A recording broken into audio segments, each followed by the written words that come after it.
Eden Koz here with Just Be, and we are about to take a spiritual boom. We are at an unprecedented time in human history where we are transitioning from 3D to 5D within the great spiritual awakening. This video and audio podcast is the place for you to find your truth beyond politics, your sovereignty, your voice. Let's kick up your vibration now. By the way, each episode ends with the Just Be practice to do just that. And as we begin the show, just to know a little bit more about me, I'm a soul realignment specialist, meditation master, and dimensional healer. Learn more, and there's merch also at EdenJustBe.com. Let's get this party started. All right, Eden, take two. Okay. I think that's good. I think we got it. Okay, good. Okay. All right. All right, well, it's been good talking to you, and I'll see you next time. That was a little work. No, don't leave. Let me stretch a little bit. Okay. Serenity now. Eden, Just Be Spiritual Boom in association with the BAM Grassroots Warrior Network. Egan, hello. Welcome to the show. Thank you for having me. I'm currently orbiting over the Earth, but I'm glad I have an Earth contact right now. Good for you. Okay, so yeah, you're in Florida. And it's so funny with me being in Ohio and Egan basically starting the show going, I need to turn up the air conditioner. Well, I'm not looking at snow right now, but it's been icy and I'm looking at ice falling off my trees in the backyard. Oh yeah. So he's turning on his air conditioner. All right, so let me go ahead and read your bio because today I don't have anything to talk about because y'all know I typically do a little blurb, but not today. So Egan Sanders has worked with thousands of people since 1990. He's an intuitive counselor, coach, and author. Born with intuitive abilities, he has always been able to empathetically experience the thoughts, images, and feelings of other people. This allows Egan to tune into and deeply understand a person and create a space for rapid emotional healing, clearing, and positive change, which we so need right now. As an accomplished teacher, coach, and counselor, he is a great resource for advanced souls looking to reach their next level of spiritual evolution. Okay, and you're not originally from Florida, are you? No, I was born in New York. Okay. All right. Well, let's talk about that transition. So my first question typically, well, it always is, in terms of your awakening. So for me, I had two, like I awakened to the soul and God and all that, like when I was in my late 20s. Then 4 years ago, almost 4.5 years ago, awakened to the matrix, to everything that is really going on in our world. Can you tell us about, did you have two awakenings? How did this evolve for you? Also knowing that as a child, you were always very empathetic. I want to hear about that too. As a little kid, I could recall past lives. I would start talking about other lives, and my parents were like, "What's the matter?" like they couldn't understand what was going on with me. And I did that for a couple of years, and then I kind of became just like a normal kid. I guess normal, whatever normal means. Okay, let me ask you, how many siblings did you have? I have 5. Okay. But they're all steps, and both of my parents were married 2 times, so they're all my stepbrothers and stepsisters. Whoa! So they were married twice before you? No, it's a long story. My mother had Let's hear it. Me, and then my father came along, and then he left, and then he had more kids. So I'm kind of like in the middle. Okay. Thank you. So when you started talking about past lives, were they like, "Oh, there you go, Egan. Okay, there's your," or were they receptive at all? How were you treated with that? The 2 memories I have is I was in my den watching TV, and I was doing yoga poses, very elaborate asanas and everything. And my mother's like, "What are you doing?" I'm like, "I don't know." And I did this very elaborate thing, and they're like, "Well, they used to have some yoga on TV, but what I was doing, I remember, I just was like kind of, but I was doing it all perfectly." And then another time I was visiting before I moved to Florida, we visited my grandparents who moved here first, and we were in the car, and I started saying, "My name is Little Underground, and I am the son of Chief Underground. And I start talking in a deep voice, and my grandmother's like, "Oh, really? And like, where do you live?" And I start telling about the ceremonies in the kiva, and that we lived in the, in the sand, and and she's, "Oh," and then at some point I said, "And that's it." And then I went back to talking like a little kid. So they were they didn't know what was going on with me. And then that kind of stopped when I was about 5. And Yeah. then it wasn't until I was in college where I took a course about the religions of India and I'm reading about reincarnation. I'm like, yes, this seems something. And then from there on in, I was on the spiritual path. So, you know, I knew that there was a greater reality beyond what I understood in the physical world. But reincarnation and the soul and anything with spirituality or metaphysics just fascinated me. So All right. So, how did you start plugging away on this on your own? Did you find someone to help you? How did that evolve? I was in my first year in college at University of Florida. I took that Okay. course and I was like, kind of, what happens is people feel discontent. They're kind of looking around and they're going, there's something more than reality because I was in the fraternity and you go to parties and drink and you're trying to pass your tests. And I'm like, this just feels like there's something more beyond this. And then I actually went to a semester at film school at NYU, which I thought I wanted to be a filmmaker. That didn't work out. Hmm. And then one day I was staying with my parents still. I saw a book on their bookshelf, which I'd seen all my life, which is called There is a River. It's a biography about Edgar Cayce, the sleeping prophet. And I was like, my mind was like, I remember like going to the bookshelf and going, yes. And I said, what is this book? And this was all about metaphysics. And so Yeah. from there on in, I started reading. I ended up moving back to New York. I got a job on Wall Street. And the day I'd work my office job. At night, I would come and put on my yoga pants or read metaphysical books. I led a very unorthodox kind of life. Right. Oh my gosh. Okay, let me sit with that for a second. So on Wall Street, but yet seeing wow, Mm. what a parallel life. Okay, proceed please. Wow. So I would go every Saturday. I would go down and I would buy like a whole bunch of metaphysical books, have lunch, come back, and I'd be like in heaven. I'd be reading all the spiritual books. And so what happened was very soon I started like getting mentored by a psychic. His name was Rock Kenyon. He's not around anymore. Um, and I started going to him and I started going to classes and I was just absorbing books and I started having more psychic experiences. And so Okay, what led you to him? I would just see they had like a magazine, it was called Free Spirit back in the day, and he would Yeah. I was like, oh, what's going on there? And I see like events, and I took that. I took a national projection class, and from that I met a guy who taught me about Jane Roberts, the Seth material. So and I Mhm. went to an Eckankar group. I did yoga. I was reading the books. I just was absorbing. I'd read almost like a book a day. I mean, for a while. I met Shirley MacLaine. She was doing workshops at that time, and it turned out that she was going to be there just when I moved there. And she had a workshop, and I had some psychic experiences where I put my hands on the back of somebody, and they said, "What do you see?" And I said, "Oh, well, I see like, you're, pirates and like treasure." I'm like, "I'm just making it up." And they go, "No, my wife and I, we're treasure hunters." So I started having like weird. So I Yeah. always had the psychic ability, but I didn't practice it. I was very sensitive, so I had these experiences. It kept on snowballing and snowballing and snowballing, and then I had a very profound experience when I was 20 where I was at a channeling event and it felt like I went into like an altered state and I had a kundalini energy shoot through me and my mind felt like it split in two and it came back. I was Egan, but I also had the total recall of a very ancient life. And then for 6 months, I was walking around going, wait a minute, I'm not Egan, but I'm not that other guy.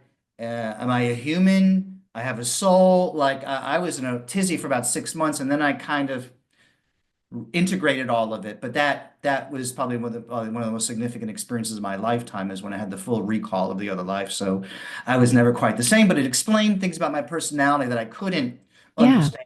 And as I've learned about the other past lives, it always Can I ask you a quick question? For please. the kundalini experience that you had, like for me, it was a burning sensation. I had it up here. What was that experience physically like for you? Had a couple of times, but at that time it felt like it shot from the base of my spine upward, and my Okay. mind was like spinning. Several years later, I was with a yoga master, a very powerful guy, and he would be like chanting and doing mantras and mudras and everything. And I'd have like all the energy that I was suppressing would shoot up. I might cry, but I would feel like a literally electricity pulsing through my body. Sometimes for several hours at a time, but there would be initial like forcing up of the energy through the chakras and the other meridians and nadis and stuff like that. So it shot up for me. But every time it's a little bit different. For the listeners, if they don't know what a Kundalini awakening is or haven't experienced it, it's a lot like having an orgasm when you feel the energy shooting, but probably a little bit different, but a similar experience. Oh, mine was not like that. And I want your comments on this. Okay. Now, I tell everybody when you come to the show, be discerning with all of my guests, Sure. or with me too, whatever fits you, whatever feels good to you, take everything. So I have seen that in terms of the inversion that we're going on in the world, that Kundalini, um, connecting it to a sexual experience is one of the ways to, okay, let's see if I can word this, to that it's not a sexual experience, that we can say it's like an orgasm if it, but it's not a sexual experience. Like that has been one of the ways to keep us away from that. I don't know if the, Trying to give an example, I mean, I've also studied tantra, which has different yes. energetic qualities to that, which is meditation, mindfulness, and intimacy, and that sort of thing. But yeah, it's a good point you make because so basically, I really started my path in '86 or '87, so I've been around. I was before like people knew what Reiki was, and now a lot of the New Age stuff has been mainstreamed, and so it's not really esoteric; it's mostly exoteric, because a lot of people know about it, or even if they don't understand it. But we do have to be careful with some of the spiritual terms because it becomes like a marketing thing. Yeah. They took like yoga, for example. So I was in Colorado where I lived for a number of years, and then they had something called gangster yoga. And I was like, gangster yoga. And then I went to a yoga class and they were playing rock and roll music. And I'm like, no, no, no, no. This is not yoga is about going inward with your true self. And this is not yoga. You could call it whatever you want, but they'll take something and market it, whether it's tantra, yoga, healing, or something. And then they kind of dilute it and pervert it a little bit, which I don't like because I think there's always room for new ideas and variations of things. But, yoga's been around for 5,000 years, probably, might be even longer than that. And so you don't want to tamper with something that's kind of its own thing. It's a real thing. So, Yeah. Beautifully put. Okay. So going back to, where did we leave off? Oh, the kind of leaning experience you had where you were divided, and that was kind of like that, like a really huge moment for you and getting that back in balance. What happened after that? ooh, I was going this. Well, this is interesting. So Yeah. this gets into the shadow. So for 3 years, I was going like super strong into the spirituality. And then I got disillusioned. And then I kind of just, I was like working on this job on Wall Street. I started growing a beard and they're looking at me going, maybe you need to move on. And then I just got burned out and I said, I got to go. So I just ended up leaving New York. I was like lost because I was like, had all these spiritual ideas about what was going to happen. And even though I Yeah. had a lot of growth, I felt short because I wasn't spiritually mature. So I ended up going back to Florida.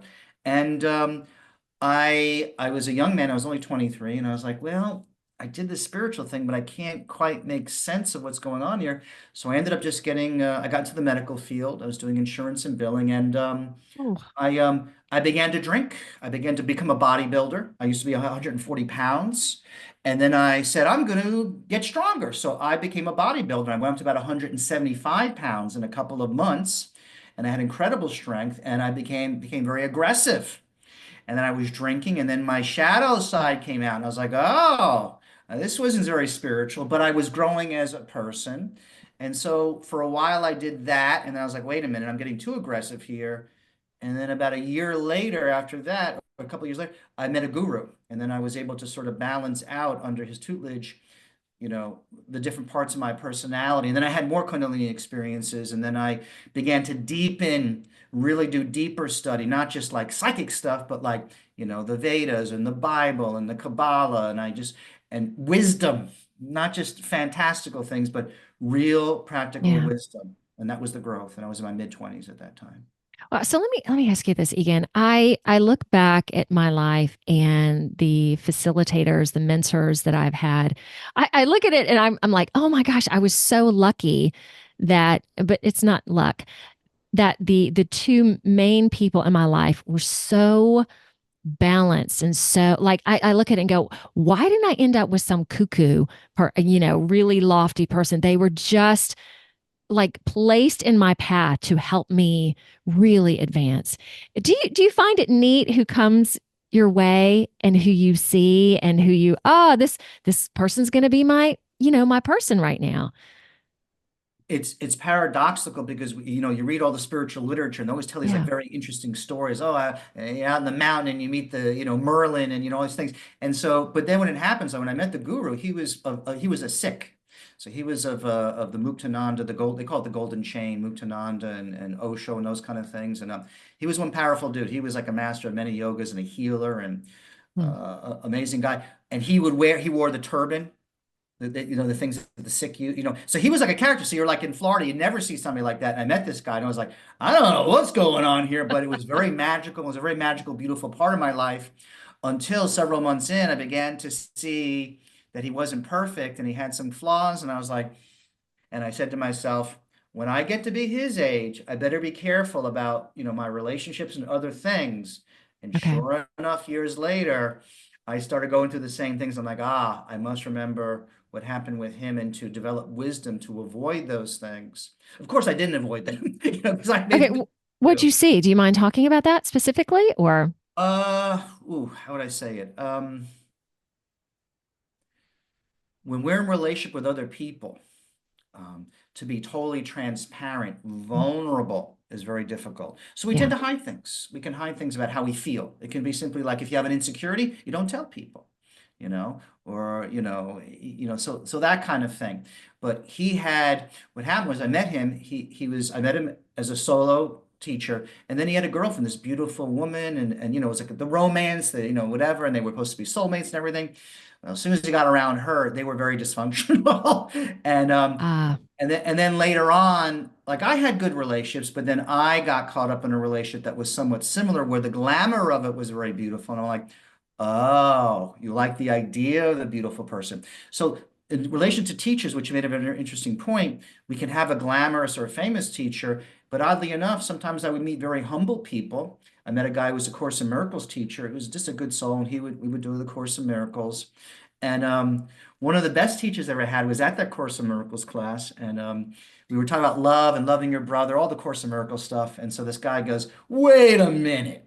He goes, "Let's just play a scenario here. You go to an elevator bank. The elevator doors are open, and you see a 400-pound man. Okay, before you can even think about he's my brother in love, you think that fat so and so, 400 pounds. And then you think the spiritual thought. So he was talking about was like being honest with your feelings, because in spirituality, what I had to battle a lot was spiritual bypassing, which was denying your real feelings, yeah. the shadow, so that you look good. But I remember Yeah. that guy when he said, because like, that's true. Is there a way to be honest with your feelings and be loving? And so that's been the dynamic, which is how to balance out the human experience with the high spiritual aspirations, which they say in the books is so easy, but it ain't so easy. I would concur with that. And we may talk more about spiritual bypassing too. All right. So when did you wake up to more of the truth of I say the matrix, the great awakening, whatever term fits within you. How did you start to see even more? I had always been a Democrat all my life. I had done fundraising and all sorts of things, and probably around the Occupy movement and everything, I was heavily into it. I joined a radical environmental group. I even worked for Greenpeace. I did fundraising. I campaigned for Obama, so I was all the way in for a long time. Hmm. And then, but slowly, I started seeing things in the culture, and I'm like, this doesn't make sense. I Mm. would see things, and I'd say, who wants me to believe that and why? Like, why are they steering? Like, why are they keep pushing windmills? Because I thought windmills would be so great. And then you realize they kill a lot of birds and they're very expensive and they're not good for the environment. Who wants me to believe in this? Who wants me to believe that? During the virus hit, I was living in Boulder, Colorado, and I had a very good life, and I was with all the metaphysical people and working, and great community. And then the virus hit, and then all that was taken away. So I'm sitting there all day going, well. I can do some exercise, do some spiritual meditations, and I'll just watch the events that were folding. So we know what happened in March of 20, and then George Floyd and all these things. And I, I said, okay, I want to understand this. So I began to, watch all different types of speakers, liberal, conservative, just different, different types of speakers, like, Thomas Sowell, and there's all different types of people. So I started like watching this and saying, all right, I have to deconstruct this. What does this really mean?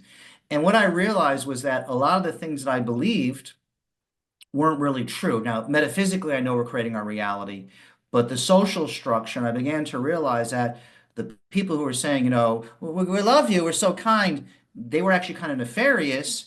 And some people that they were vilifying, like Alex Jones, he's the worst human being, who actually told a lot of the truth. And, when not that he was perfect. Yeah. Um, the pivotal moment for me was, in regards to Trump, is that, I was like I was like, got into the brainwashing of Trump. He's bad, evil.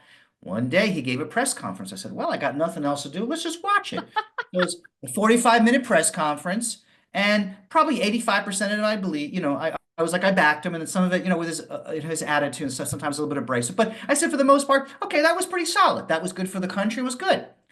15 minutes later, all the news articles and commentators are like, can you believe what he said? Can you believe this? And I'm like, oh my God, did they see the same thing? And at Mm. that point, I realized that so many people have been brainwashed.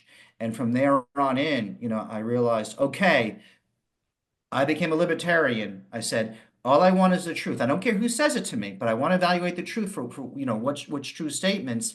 And from there on in, I became much more discerning. And so I never really believed, it's like that movie They Live, where the guy starts to question all the signs. I always question everything now. And then I started like resonating more with people who would just question things and deconstruct things, whether it was right or left, Democrat or, Republican or whatever, Yeah. in this country and other countries.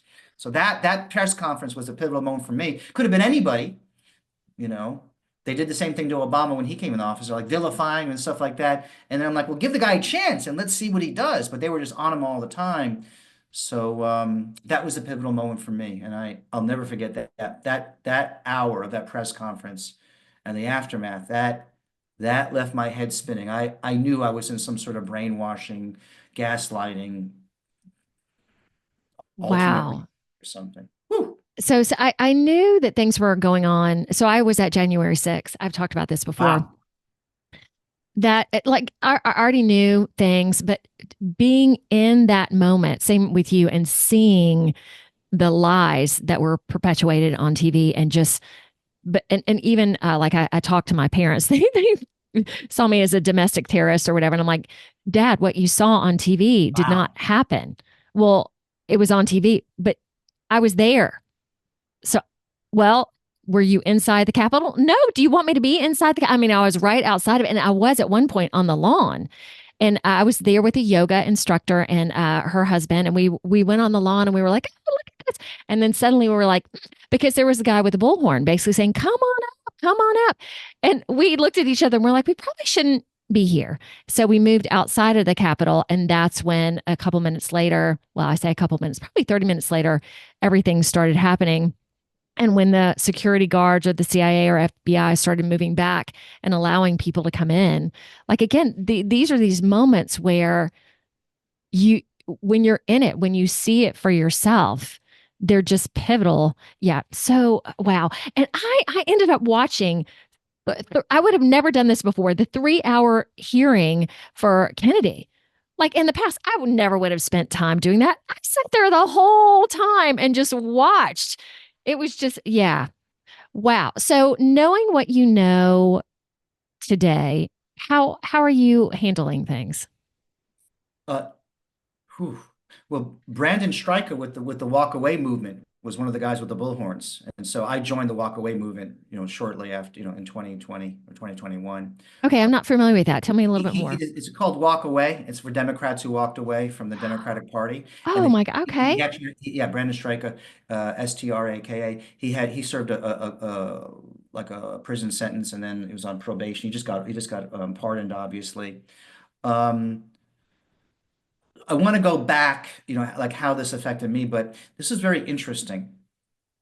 In 2016, when Trump was elected, there was all this fear. And I was afraid because other people were afraid and I wasn't thinking clearly.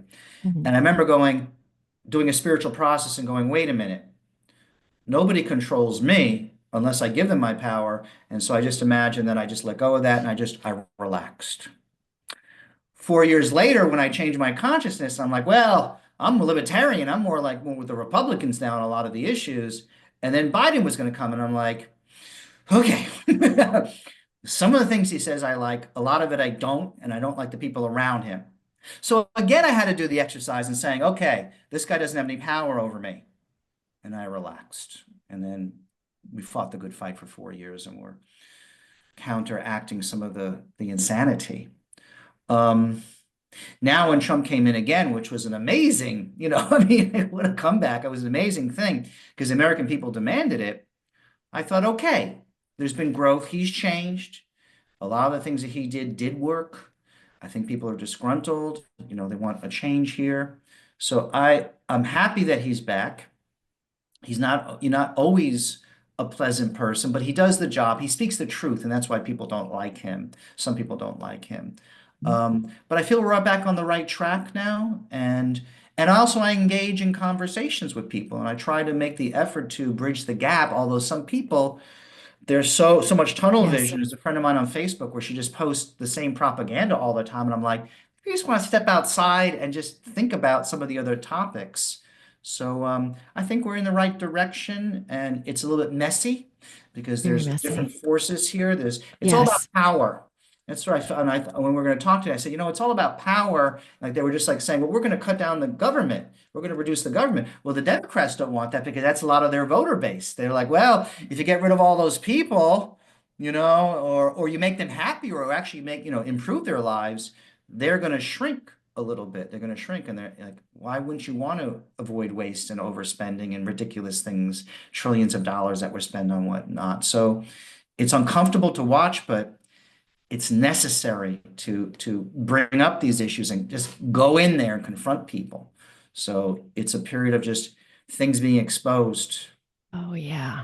Yeah. And I want to talk to you more about Trump as well. And I want to hear more of your beliefs. So I'm going to start with mine. And again, I right now and could change, I allow myself to change my thoughts whenever it's appropriate.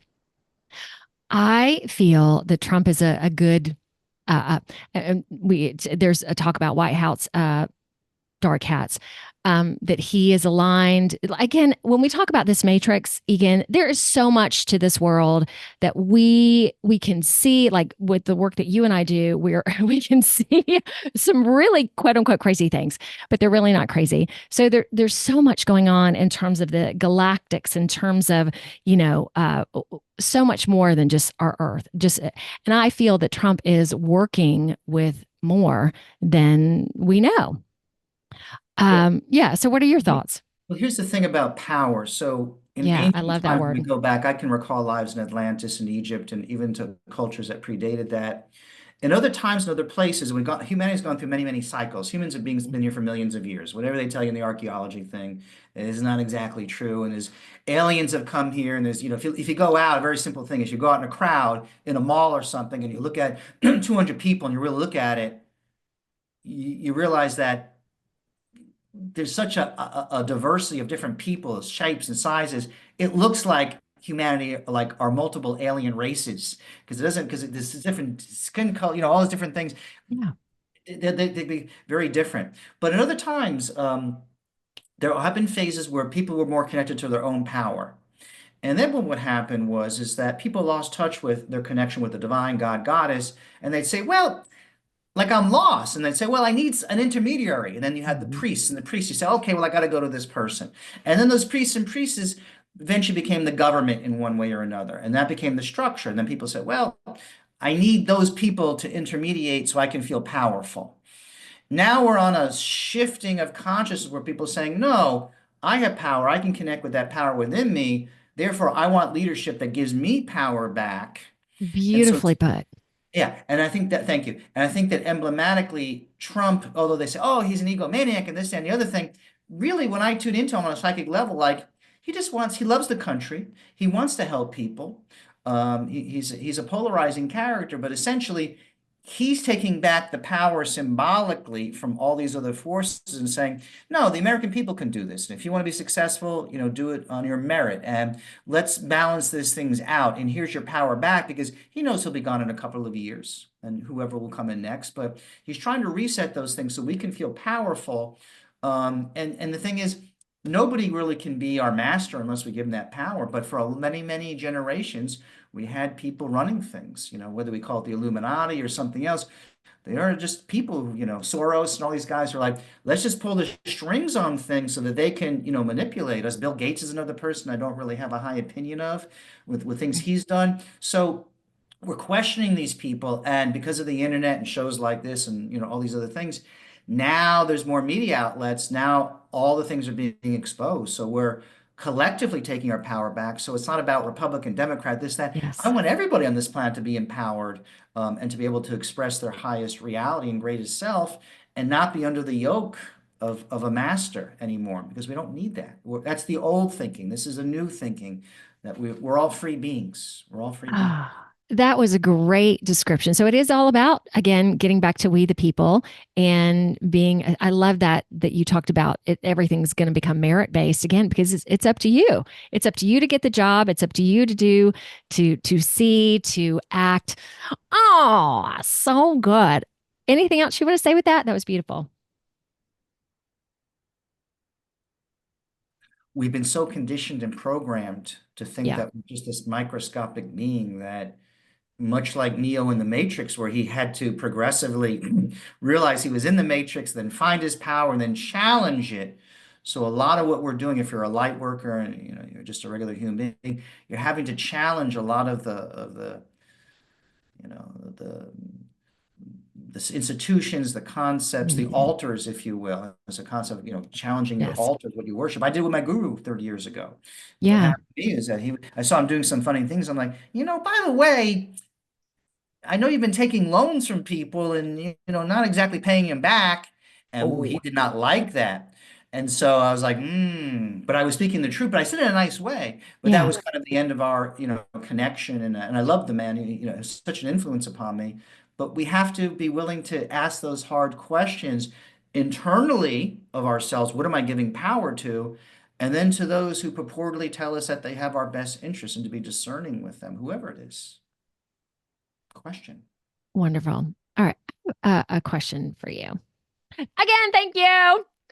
I want to see what you say about this. All right. So I've been divorced now about 4.5 years, and I'm moving from calling myself divorced to being single, but yet I'm not quite gravitating with the word single yet, because that the perception of that in our Western society is that you're alone, and I'm not alone. I'm good. Okay. So I have been really writing spiritually, life designing when it's time for me to have a partner, what I desire. So being very specific about things. So, and I'm talking about this because one of the podcasts I watched with you was about taking action. So I am very much an action girl. So I decided a couple months ago to put myself out there on dating sites, and quickly retracted that because it was not a fit for me. Yet it was a nice step to go, okay, you're ready to put to be out there. So when I came back from all of it, I'm like, okay, now I'm just gonna something's just gonna show up for me when it's time. So when I watch that podcast about action, like there's this part of me going, "Oh, am I taking action? Yet I'm also working on not controlling things so much anymore." So trying to strike this balance. What would you say to that? The law of attraction is something I've been fascinated with even from the beginning, of my spiritual search. It was always there. We're all creators, so we're always creating regardless. In terms of soulmates, I have met my twin flame, who lives in another country, and that was a profound experience. And my mind was like, "Oh, my twin flame, this is going to be the great relationship," That's tough. and it wasn't. Yeah. But what I found with the relationships is that I was on dating sites, and then I was on some Facebook groups that were Mhm. doing dating. Actually, I'm a moderator on one, and so I started attracting people, and then each time I would meet them, it was an opportunity to see what was reflected back to me and to learn from what I wanted, Exactly. what I didn't want. And a few months ago, I met a woman, but it was in person at a meetup event. We were at a beach event. I sat next to her and that was it. Like I just knew her. And it turned out that I knew her from other lifetimes, several other lifetimes. We've had an interesting thing. She's on the other political spectrum from me.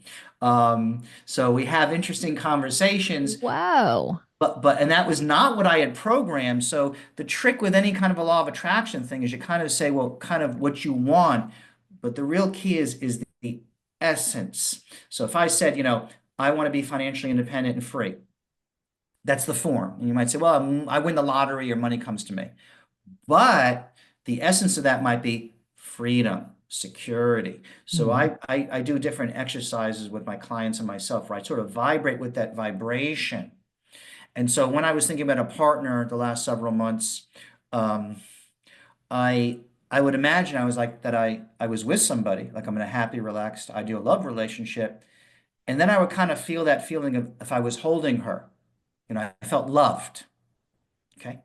And so then eventually I found that person, even though it was a process of getting to know her and stuff like that. But the attachment to it, how would I explain it? So much of our life, you say, well, I'm going to go to a dance or I'm going to go to some event. Well, you don't know exactly what you're going to do. You kind of go to the event and you meet people here and it just kind of unfolds. And so you have to learn how to relax with that unfoldment and just see where it takes you. And then it will take you to surprising places. It's only when you're holding too hard to say, like, it has to be this type of person, or it has to be, the money has to come this way. I manifested one year $100,000 out of the blue.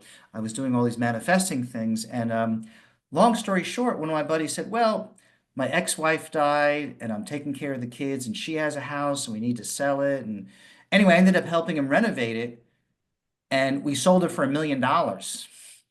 And then from that, he gave me a whole bunch of money. And I was Oh, like, oh, and nice. I've been asking to be, I was like saying, I own a brand new car. All my bills are paid in full. I have a surplus of money. I have the ideal living space.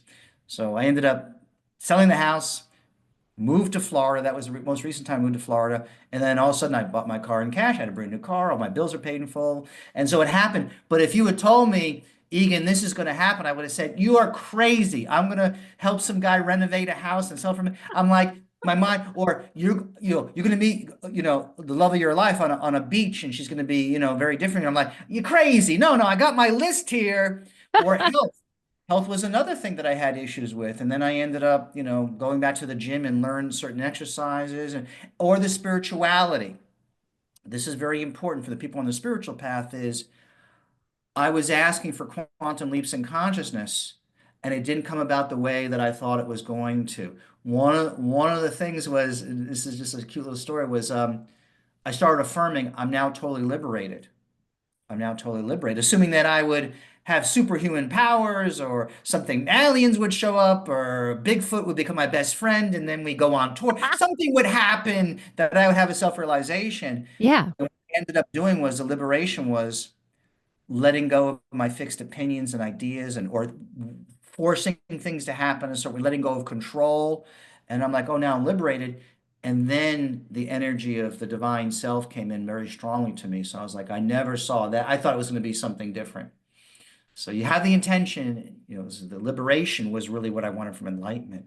Love was what I really wanted in a relationship, feeling connected to somebody. Vitality for health and for money, freedom. And I manifest all those things because I knew the form, or I had an idea about the form, but the essence. So always ask yourself, what's the essence? So if you're looking for a partner, it might be for love or mutual understanding or support or security or intimacy, whatever it is, you want to make sure you're clear on that essence and then let whatever form shows up work for you. And it can quite beautifully. And I do like I put down certain things that I would desire, yet also saying, well, in my highest good, because there's so many trappings. Like I've really been discovering the past couple weeks some of the 3D programming that I'm still like I'll be watching something and I'm like, oh my gosh, that isn't real. I've done this a lot, but it's suddenly and so many things are in my face, if this makes sense. Um, suddenly I always knew that the justice system had major issues, but now I'm suddenly seeing more of that. So this change, this deepening of things in terms of you talking about liberating, It's that's it's really going on. it's going beyond. So if we want to Yes. manifest our ideal reality and highest life, there's usually three things that you have to overcome. This is what I've synthesized over many, many years. This is three things: the ego, the echo, and the impersonal energies. So the ego, the echo, and the impersonal energies are simply this. The ego is the mind. You ever hear your mind start talking to you? You better not do that. You better do this. So this like Yes. chattering around here. That's not your true self. That was just an aspect of the human consciousness that was developed to keep you in a certain structure, but also becomes a prison. So the chattering mind becomes a limitation. You can't listen to it all the time because it's not telling you the truth. So that's the ego. The echo is the outer reality. The other last night I was having a conversation with somebody. They were looking for a job and they're like, well, the job market isn't good, and isn't that, and the other thing. And I was saying to her, years ago, I ended up working a full-time job and I did such a good job that I said to them, look, I want to just work 30 hours a week and I want to work from 8 to 2 and that way I can do my spiritual work. And they let me do it and they gave me all the benefits. So we look at the outer reality and we say, well, must be reality. But we all know people who are exceptions to the reality, whether it's Yeah. physically or manifesting money or relationships. We're like, well, I want what that person has. It's because their consciousness. So we look at the outer reality. It's a reflection of everybody's different consciousness, and none of it is not. There's no way it is. So you got to question the echo. The third thing is the impersonal energies, which are energies that we can consider them in the astral plane. Some people call them glamours. But basically, this is the subconscious mind of humanity, the collective unconscious, which is filled with all sorts of ideas, fear, greed. We just had the Super Bowl, and there was a young gentleman who was doing the halftime show, and he was like a hip hop. And I did not resonate with that at all because it was kind of crude what he was talking about, and I didn't like the energy. But that consciousness is in the mass consciousness. So is love. But people who worship celebrities, people who romantic ideals that are unrealistic, people who are obsessed about greed, these are all swirling around, and especially about relationships, rom-coms, you meet the perfect person, then like everything's Oh, good. that too, And then we right. know that you get in a relationship, you have to deal with reality. So what I've learned to do, and I had to do many, many times for many, many years now, is simply clearing the ego, the echo, and the impersonal energies so that my soul, my divine self, can perfectly guide me. And I can surrender to that. Otherwise, you're going to be tossed and turned like a little boat in the ocean, being swayed by this energy or what you're seeing in the outer world or a thought or the impersonal energies, all of which are just made up. It's all made up. Hmm. Let Sit me with that for a add. moment. Oh, what were you saying? Sit with that for a moment. Yes, I will. Hey, and I want to add in there that so I had no plans to watch the Super Bowl, but there was talk about Elon doing some commercials. Okay, and this is a little bit timely. Um, and I'm seeing now that the halftime show has a lot of inside secrets, I guess. Like when you really start tuning into that, there's some really good stuff potentially within that as well. And I have to study more up on this, but I think what's his name? Kendrick, was that his name? Has like pedophile songs, and it could potentially be some I think interesting. he's in a legal battle now because he was accusing another star of doing that, which, as far Yes, as I know, is unfounded. So that's typical. But see, what they it's do going is to they'll be interesting. create conflicts because it gets interest. We live in the age of agitation. Oh, you're agitating Ooh, me. This is a conflict. You I got to love do that. this. And so that gets in, people will say, "Oh, I'll engage with that." If it's just like Timmy selling lemonade on the corner and everybody's holding hands and saying "Kumbaya," they're like, "Well, that's not exciting." But if Timmy somehow has some conflict, or they steal his money, or he has some sort of conflict with somebody of a different political party, like, "Oh my God," and that gets engagement. So we're kind of in a sick society where pain attracts instead of unity. And so most people are just living their lives, they're content, they're doing their things, they're happy, but they highlight in our society and the media very extreme things because it's all about generating advertising and money and eyeballs. And so it's very distorted. And apparently, the Super Bowl is one of the biggest child trafficking events in the world, too. So, oh, yeah, there's lots. Hey, are there shortcuts to awakening? I know that's a big question. And let me go ahead and state we're going to go into the practice after this.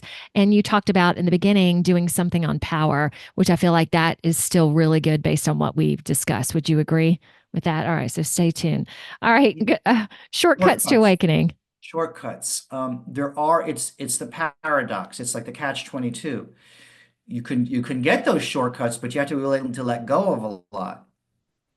But to be willing to let go of a lot, you have to face your own resistance. But in facing the resistance, you accelerate your growth. So very simply, the shortcut is, if I were to give the top one thing is, it's really simply two steps. One is whenever you have some sort of conflict or a challenge or something, number one, identify what you're actually feeling. Don't try to cover it up. Don't Yeah. bypass. Don't put a band-aid on it. What am I? I'm angry about this, or I'm afraid, or whatever it is, that conflict. And number two, then do some spiritual process. You can do an affirmation. You can look at how maybe this challenge is helping you in some certain way. Typically, a lot of the spiritual people just try to skip over to the smiling. I got my spiritual, everything is good, and they're happy, but they're not being authentic, because anger or aggression or true feeling is a rich resource which really tells you what's inside your consciousness. So the shortcut that I have found is expand your awareness of what you're really feeling, what you're holding in consciousness, and then you can be a conscious creator. But if you clamp that down or compartmentalize or say, I'm too spiritual, I don't want to feel anger, I'm not going to feel fear, I don't want to feel guilt, you've already lost like 90% of your power, because you're denying yourself, you're denying the reality of who you are. And so that's the shadow work. Carl Jung, Freud, all those guys doing the stuff, facing yourself. You can sit there and do 108,000, repetitions of a mantra and follow a guru and, whatever. And that can be very beautiful, but that's only lasts for a little bit until you really know yourself. That's the shortcut, knowing your true self. Do you feel like you know yourself? I know myself better. I think I know too much about myself. Trying to forget some things about myself. But no, I have learned and expanded my consciousness. And so I'm able to be the observer, the witness of my experience. And so I'm much more honest. That comes with age, comes with maturity. When I was younger, I thought, spiritual teacher, whatever. And I would say these things. I didn't know what I was talking about. I knew a little bit, but now that I'm in my 50s, I'm like, okay, I've got a lot of years here. And I've also remembered the other lifetimes. So I remember about 25 to 30 other lifetimes, and a lot of them in detail. So that was able to peel away the awareness. So I know things about myself that very few people would understand about their motivations and their psyche, but I know it. And now my girlfriend does know it too. So that's been a vulnerable point for now. She knows all my secrets. I was telling her the other day, I go, you know all my secrets. She goes, I know, because we had past lives together, and I know her secrets. So that's Yes. kind of liberating too. Wow, so interesting. All right, is this a good parlay into the practice? Yes. Awesome. Let's do this. So I'm going to invite everybody. We're going to go into a journey into power. And so I want everybody just to close their eyes for a moment Just be practice. and breathe.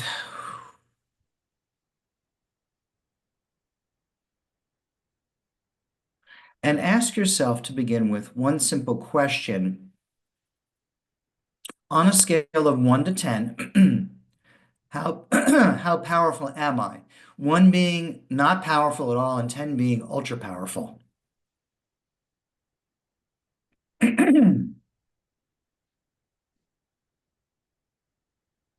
Note whatever number comes up. It could be 3, it could be 5. Some people will feel 10. Most people, I find, are not at a 10, and that's fine. If you're sensing that number, which was perfect, no need to judge it, ask yourself, in what area don't I feel powerful? Or why don't I feel at level 10? Just allow your thought to come up.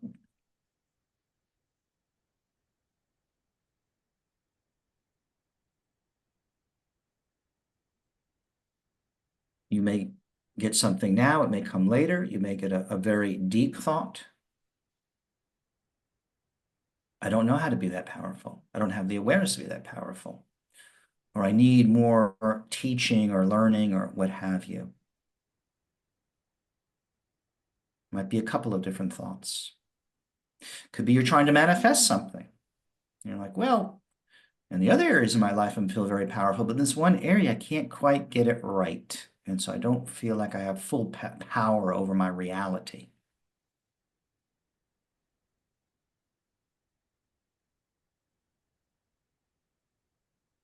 Let's do a thought experiment now that we have a little bit of awareness about your level of power and perhaps an area.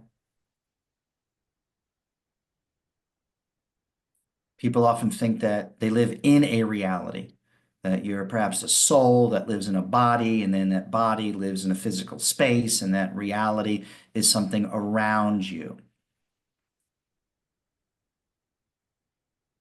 But now I want you to consider that what if life didn't work like that? And actually, the reality that you thought externally was outside of you was actually within you, your consciousness, that your body was within your consciousness. And that every time you change something in your consciousness, a belief, an emotion, perhaps took a different action, like a mirror, it would be reflected differently in your experience.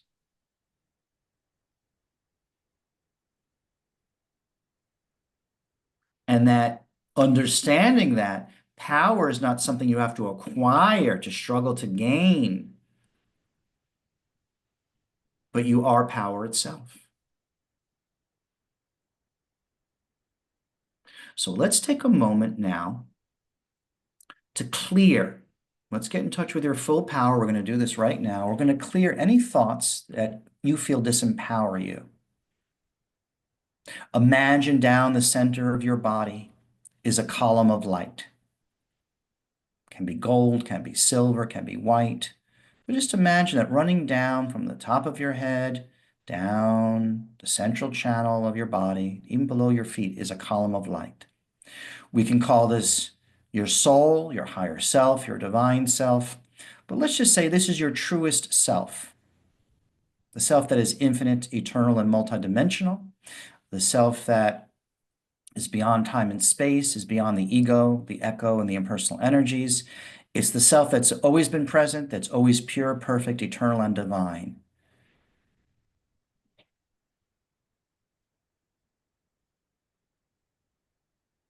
And that this is your true self.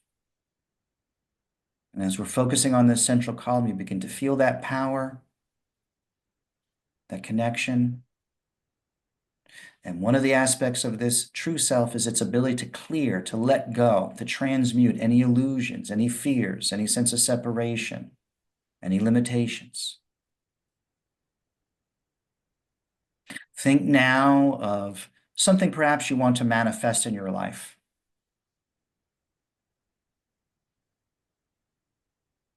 And I want you to let to come into mind, is there any thought that tells me that I can't have what I want?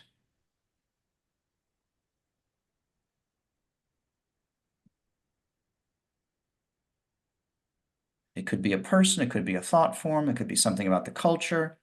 And just imagine now that you're going to offer this into the central column of your being, to your divine, highest God self, offering up this thought form. And as you do, this light surrounds it and dissolves it, knowing that it's nothing. It has no power. It's not real. It's just an idea about reality. And if paired with that thought form is fear or pain or suffering, that emotion is also being dissolved.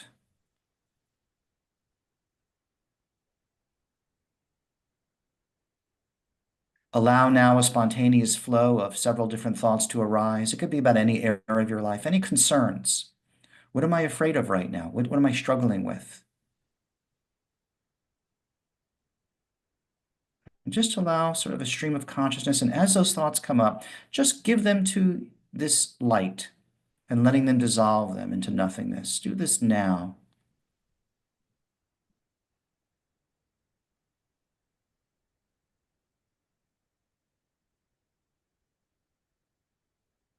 It's nothing. It has no power. It's not real. You're not your thoughts and emotions.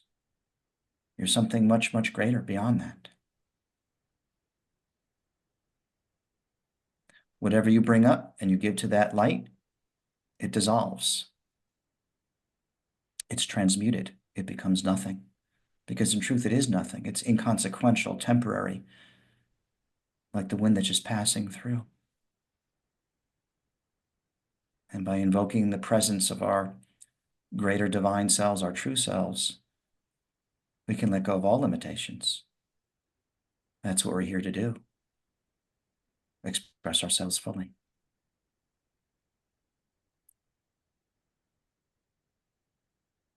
Slowly feeling that connection with that light, come back to the room, opening your eyes, feeling clear, and knowing that at any time a thought comes up, an emotion comes up, a fear comes up, you can always call that light or visualize that light and simply offer it and ask it to transmute it for you, to let it go. So you don't have to struggle anymore.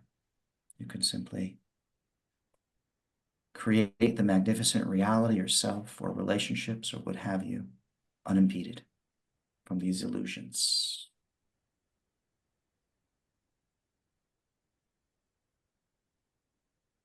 Mm-hmm. That was really, really great. I typically talk about my own experience within that. I'll just, yeah. So I saw myself as a 7 to an 8 in power. And then the old little creeping things, you don't deservedness, that always kind of creeps up a little bit.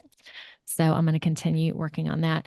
Hey, I'm curious. I would love for people to put in the comments what they experienced with that as well, to share it. Even when I post Egan's show on Facebook or LinkedIn or all of Instagram, all the various places. Hey, you, that was really great. And I really, again, this is all about finding our power, this human ascension. Yes. How do you think we're doing? Years ago in the mid-90s, they were talking about the ascension, and we had all these glowing ideas about how it was going to unfold, and it was like a fairy tale. And of course, reality hit. So it required, really, ascension is really transforming your consciousness, which is a messy, dirty, challenging process if you do it right. There's nobody just, I'm sure there are pure beings somewhere, but I haven't met any. And I don't think any pure beings would want to live on the earth at this time, although there are a couple who are doing great work. But we're doing okay. It's a messy process. 100 years from now, the conscious that we have will be quite normal. And there's been tremendous progress in 30 years. But stuff has to be cleaned out. It's like doing the shadow work. And sometimes you have an off day and you're like, I don't feel good. And that's like with humanity. Like the darkness comes up, but there's so much more light and goodness. So it's on schedule, I would say. I feel that things are moving along as they're needed. It just doesn't look the way the mind thinks it's going to look, but we'll get there. Yes, I would completely agree. And then to expound upon that, for those of us who are conscious, and I'm watching some of my clients too, that things are now changing in terms of love, in terms of goodness, at a very rapid pace right now as well. So the age of agitation, indeed, yet there is so much goodness that you can hop onto. So, Egan, thank you so much for bringing your soul and your work to the show today. I appreciate it so much. And y'all, thank you. If you can hang on and say goodbye to me personally for just a second. Thank you so much. Y'all stay tuned next week. We got some good things. This was great. And we always have great things coming up continuously. All right. See you later. Bye. Bye, Florida. Y'all, find me on Facebook, Instagram, LinkedIn, Truth Social, as well as Rumble, BitChute, YouTube, plus a plethora of other audio directories like Apple Podcasts and Spotify. So like, subscribe, do it all. See ya.